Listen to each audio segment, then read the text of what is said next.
are reading it and they're saying it doesn't look like he committed any crime. And we already know that the threshold for crimes against women, particularly crimes of sexual assault, we can relate to one another, right. And with compassion and humanity.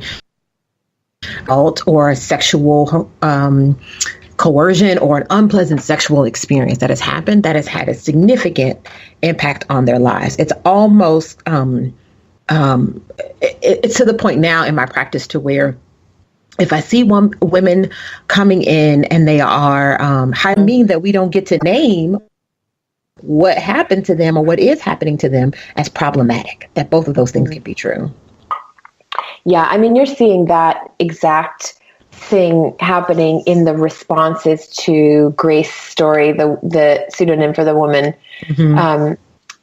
who recounted the encounter with Aziz, is that people are saying, well, this and the difference between sexual assault and enthusiastic consent, that there's a whole, that standard is, I mean, the backlash against her has been really intense to ruin this guy's life, and it's a slightly different set of questions because it was sexual assault and there was a really brutal sexual, what does that mean? And I, that every single that everybody who's harmed us is someone we're never women in their lives is a good place to start. I like that use of the word accountability because, you can't be accountable if you are who are willing to talk to them about it.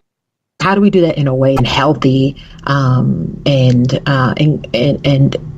in account for bad choices, bad decisions, hurtful choices and behaviors? I think that's a really big question to grapple with.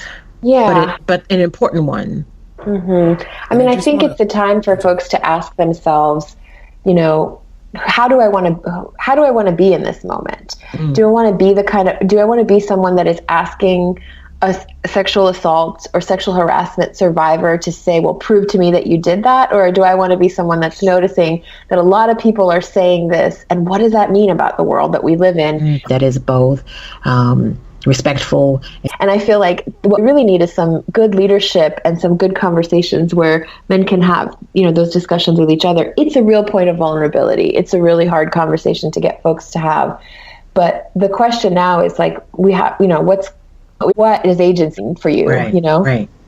And so I really like that point. And it doesn't, it's, I do need to me, and we will talk about it and we will work it out. I think, like, for me, it is so clear that it's not even about sex. It's not about sexual arousal. It's about her having a sense of ownership over who she is and her body and what's good for her and what isn't. And there's ways to be able to have that conversation with another person to maintain and likely even deepen and grow the relationship rather than us thinking about it being in terms of accountability, holding themselves accountable. I think we can't say that without first saying men must learn to acknowledge, because I think it was interesting when you made the point about Aziz Ansari and wearing the Time's Up and the Me Too pins and doing not a good place to have those types of conversations.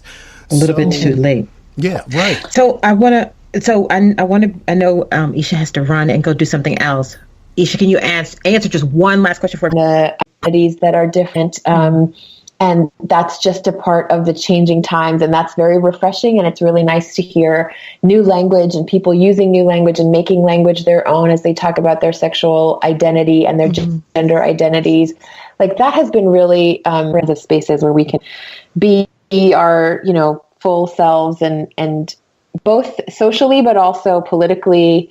I get a lot in the ones that have been, kind of showing me what it looks like to really say, we do not accept anything less than full human rights and human dignity. And that has been incredible to watch. Thanks for having me. You're welcome. Have a good day. You too. Bye. Tomas, you still with us? Sure am. Awesome.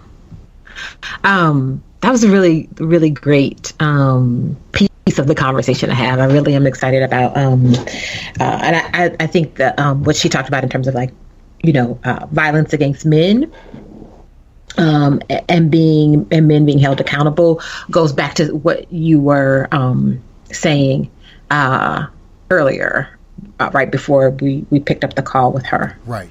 Really highlight like men are perpetrators of violence against men too, and that there are consequences for that as well for them. And I really always think about the bigger kind of systemic issue, and that we're all kind of caught up in the negative outcomes and clutches of oppression, if you will.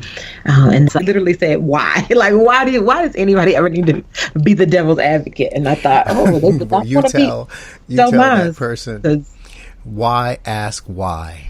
You tell that person I said that. And that always means you don't have a good answer. That's what that always means. Okay, it's a devil's advocate. The game, I'll tell you that.